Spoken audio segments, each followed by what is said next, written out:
we understand that Steve O'Donnell's over competition, and he's the guy that's in charge of the nuts and bolts. But you're in those meetings, you're in those discussions. Sure.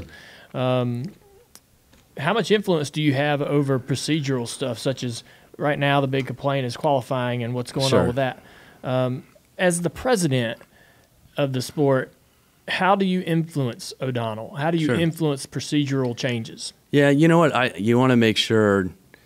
I would say procedural things are probably, because they're not really engineer type things. I can look at it as a fan and say, hey, what we saw this past weekend in Texas on Friday, is that something we want? Absolutely not.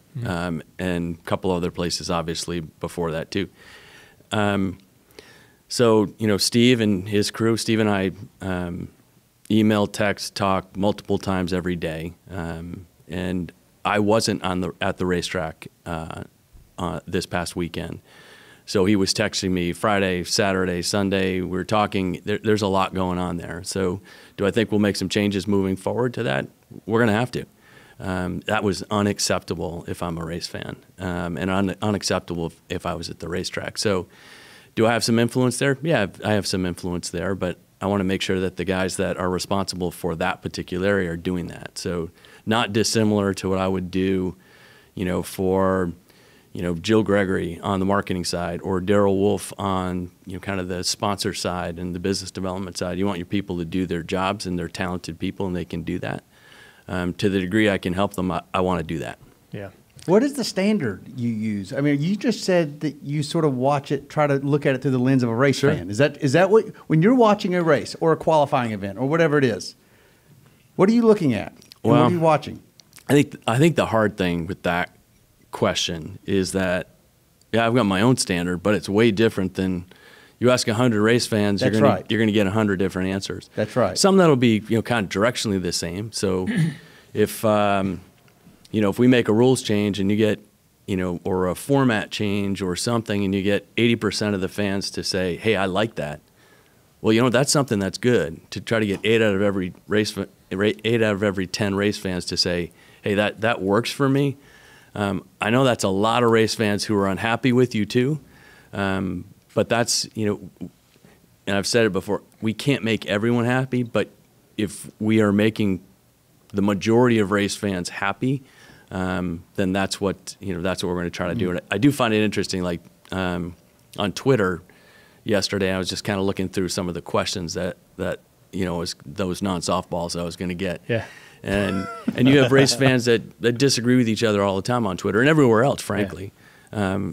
And they kind of look at it through their own lens, right? So if there's something that their driver likes, a lot of times they're going to like that too. If there's something their driver doesn't like, then they may not like that too. It just depends on where it is. So will I look at it as a race fan? I do. And I know what I like. And what we saw on Friday is not something I liked. One of the earlier this morning on Sirius XM radio, Steve O'Donnell mentioned that single car qualifying was being looked at as a possibility. Mm-hmm. It seemed in comments from from Miller and a couple of guys, as this process is unraveled over the last couple of weeks, that single car qualifying was the last resort, if at all ever thought about. But now it seems as though it is being considered. It won't. Steve says, O'Donnell says, it won't be popular with some owners. And why is that? I mean, is it a money situation? Is it that expensive for them to make that change? And I know that's, you're not an owner, and only the owner can speak to that. But sure. I'll give you a quote. One of my favorite Bill France quotes. When NASCAR was formed, all the car owners sat down in a room to make the rules. After many hours, they came out with no agreement, and I learned it had to be one man who told the people what the rules were going to be. If they didn't like it, they could go home.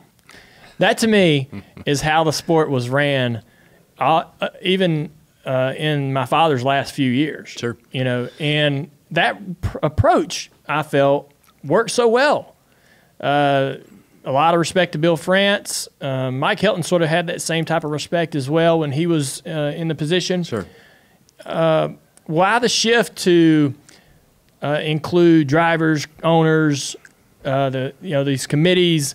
Sure. The collaboration, councils, fan councils. A lot of councils. There are so many councils. Yep. And do you feel like that has paid off, or are y'all reining back on that a little bit to get more control over it, and be able to make these decisions on y'all's terms, how Sure. y'all want to how y'all want the direction of the sport to go? Yeah, that's a good question. So I think that getting back to the first question about ownership, we need to make sure when I first interviewed the sport, I interviewed with Mike Helton, and one of the questions he had, or it wasn't a question, it was a statement.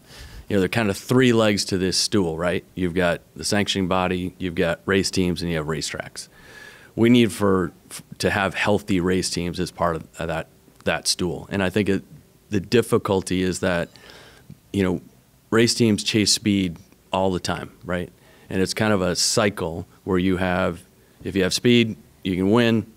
And if you win, you can have sponsors, and it just kind of starts again, right? And so if you can't have speed, quote Kevin Harvick, you can't make a slow car go fast. You have to have speed. The only way in this environment right now is to make sure you're spending. And so teams will spend as much as they can in an effort to be successful on the racetrack, which I understand completely. So if we're going to make a rules change, and we believe the rules change is in the best interest of the sport, we want to do that through the lens of not just layering on costs, to our owners, because that's not what we want to do. We have told them we want to partner with them to get them in a better, healthier position. If I'm a race fan, I just want my team to win. Right. I just want my driver to win, and we get that.